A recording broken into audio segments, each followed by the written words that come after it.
Here to give his perspective on the hearing and on the gender-neutral marriage idea, we have Senator Warren Limmer. Thanks for joining us today. Oh, you're welcome.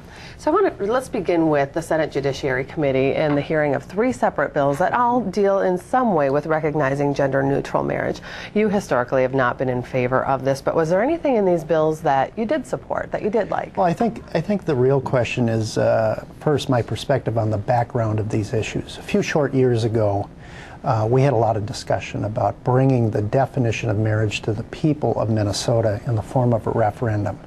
We were told by the leaders of the Senate, and they're the same, pretty much the same leaders as they are today, that really our defense of marriage laws that define marriage as one man and one woman are not in danger. There's no need to go to the public to get a read from them to define it in our state constitution. Well, now we're a few short years down the road, and now we have 3 issues before the legislature promoting same-sex marriage as a legally recognized status in the state of Minnesota. Other states have done this. I think only 3 or 4 states recognize same-sex marriage. In recent months, other states have flatly denied same-sex marriage in their legislatures, mostly on the East Coast. And East Coast states are generally very liberal states, but even they have not gone this far in what I would consider a rather radical departure of the definition of marriage.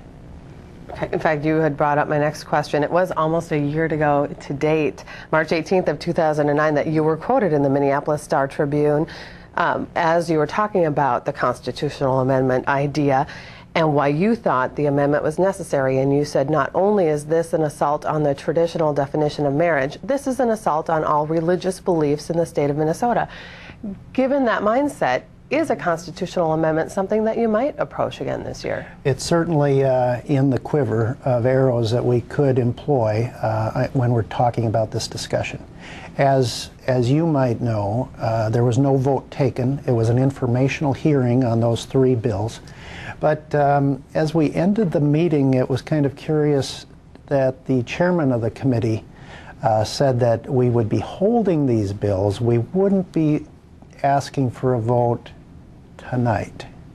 Now, that was far different than the previous discussions I've had with Chairman Wah regarding whether or not we would actually be bringing this whole issue up for a vote this year. So what are your expectations with the bills? Well, the bottom line is I don't think the governor would sign these bills into law. He would veto these bills.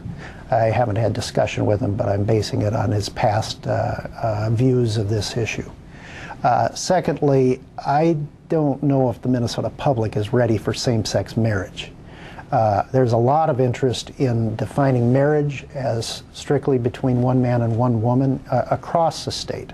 Polls have shown that nearly 2/3 of Minnesota public want marriage to be uniquely defined as between one man, one woman, and that the definition of same-sex relationships to be recognized on an equal footing with marriage is not an issue that is being sold or being bought by the Minnesota public. Yeah, well, this topic tends to be very contentious here at the Capitol, and at Tuesday's hearing, Senator Julianne Ortman, another Republican, she actually closed by saying that she was pleased with the respectful testimony and had the hopeful tone of the discussion. Mm-hmm. Did you agree? Was it hopeful and respectful? I think the rhetoric had kind of died down from previous years.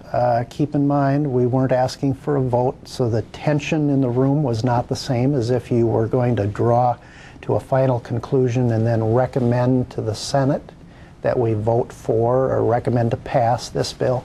That was not in the air that night, and so I think the rhetoric was a little more relaxed. No one knew that, or everyone knew that it wasn't going to go to any final policy direction. So I don't think the same, well, I always call it a tension in the room of whether or not something's going to pass or not. And you do need tension in any legislative process to draw us to a close. So since that was absent, I don't think the emotional response in the room was at what it has been in the past. I think if we came back to that and said we're definitely going to consider voting and consider passing same-sex marriage, I think the whole theater of events would be far different. Senator Limmer, we're out of time, but thank you for bet. your perspective. Thank you.